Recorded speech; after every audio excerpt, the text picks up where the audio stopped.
bones when a splinter got into his eye. He went to a physician who, instead of removing the splinter, gave him medicine to relieve the pain. The splinter continued to cause trouble, necessitating numerous visits to the physician who charged for each consultation. Eventually the physician left town. The butcher's son managed to remove the splinter, which finally brought lasting relief.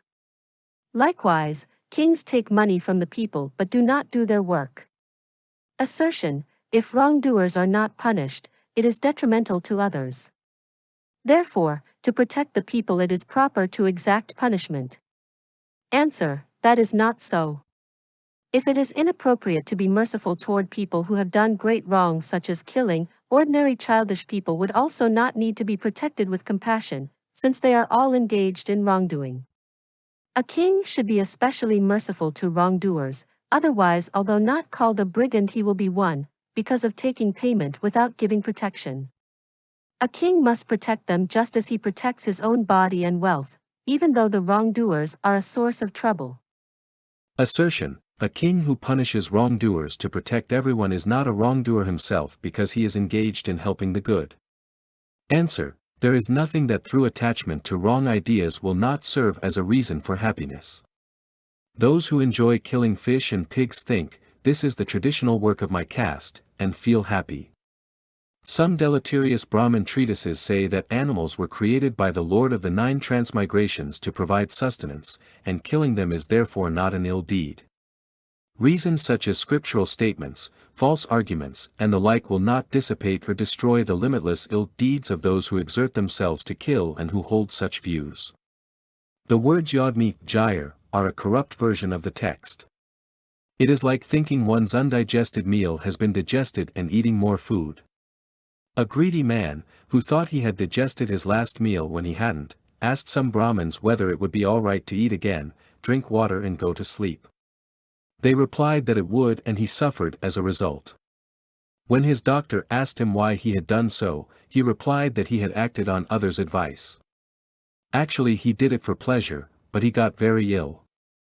Similarly, a king does ill deeds for pleasure and thereby creates the causes for great suffering as a hell being. Assertion: since protecting his people is a cause for high rebirth and therefore a religious practice, a king needs no other. Answer: if it is a ruler's religious practice when, as a king paid with a sixth, he gives proper protection to his people and is acknowledged to do so, why would the work of artisans who toil to make weapons and moats for others' protection not also be religious practice? It too should be religious practice. If one agrees, there will be nothing that is not a religious practice. The king is like a man hired to protect the town. Assertion: since an intelligent king protects his people out of attachment, he is irreproachable.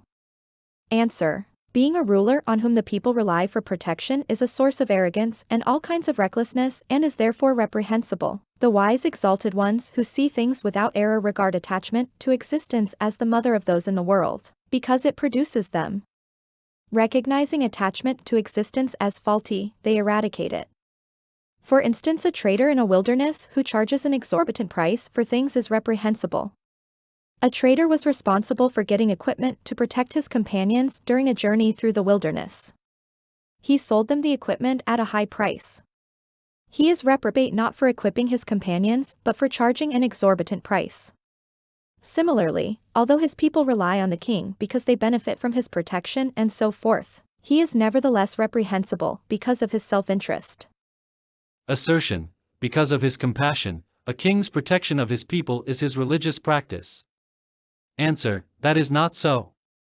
The sensible, who have not foolishly turned away from good paths like ethical conduct and are not attached just to power and wealth, do not acquire kingship.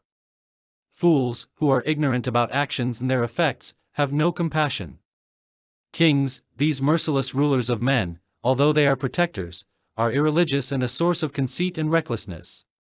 It is like the merciless minister of a cruel king.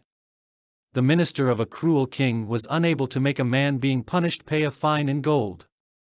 This angered the king. One of the man's associates was approached and he agreed to assist. Using violence he forced the man to pay, and the king made this associate his minister.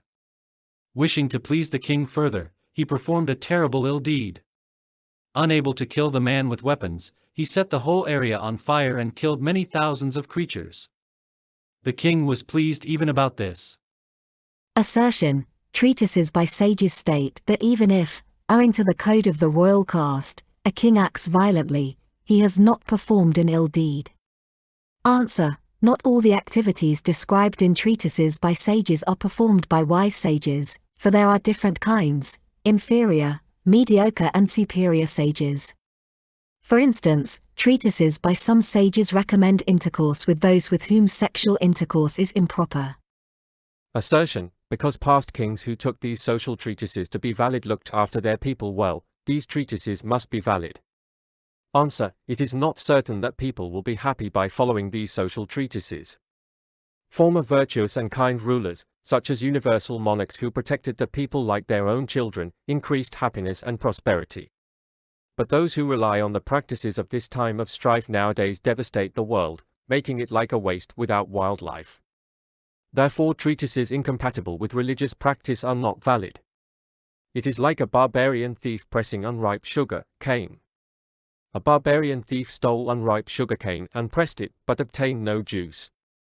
Just as his action was futile both in terms of the present and the future, when he would have to bear the consequences of his theft, a king's failure to look after his people is futile both now and regarding the future because he creates much demerit. Assertion. Treatises state it is not irreligious even if a king harms his enemies when occasions to do so arise. Answer. If a king who seizes the occasion to harm an enemy or anyone else that has acted improperly by beating him with sticks and the like is not doing wrong, others too, like thieves, have not done wrong in the first place. A thief finds an occasion to strike at someone rich first, and the king later finds an occasion to strike back. Finding an occasion to strike is explained as finding an occasion to harm. For instance, when the king died, a certain minister killed the young prince and appropriated the kingship himself, which brought him many unwanted consequences. Having seized the opportunity to do harm, he had a bad reputation in this life and was born in a bad transmigration in the next because of his demeritorious action. Then why would kings who seize opportunities to harm not be wrongdoers and infamous too? Be assertion. By defeating the enemy in battle one acquires wealth and pleases the king, and if one dies for him in battle one will go to a high rebirth. Therefore a king should take pleasure in warfare. Answer.